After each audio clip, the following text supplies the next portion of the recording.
We all know working hard is very important, but the Bible also says that God gives his beloved rest. And so it's important to not only get out and work hard and do all those things to be diligent, but it's also important to take time to just get out in nature.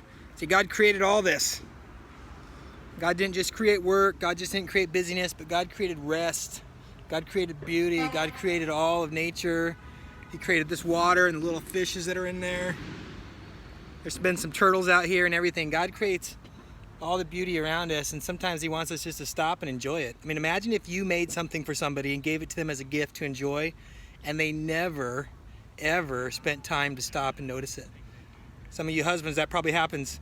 Your wives are taking care of you. Maybe they made dinner, they did some stuff with the house and got it clean or ready, or maybe vice versa. Maybe your husbands are doing that for your wives, and the other person never even notices.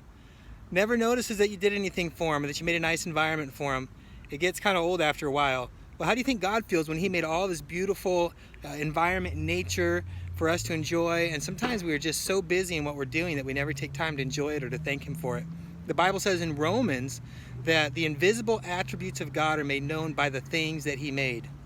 Talking about these trees, even this bridge, because really God made it. God gave people the wisdom and the smarts to do that, and they used the materials that he gave them to build that. So even in a sense, God made that. So sometimes take a few minutes and just enjoy what God's given you. And then you won't always be so grouchy, saying, God, why don't you ever do anything nice for me? God, why is my life so hard? God, why is X, Y, Z? And God says, what are you talking about? I gave you all of this. Maybe you don't have a river and trees and a bridge, maybe you have something else, but God gave you something to enjoy. And so maybe it's time to just stop and do that.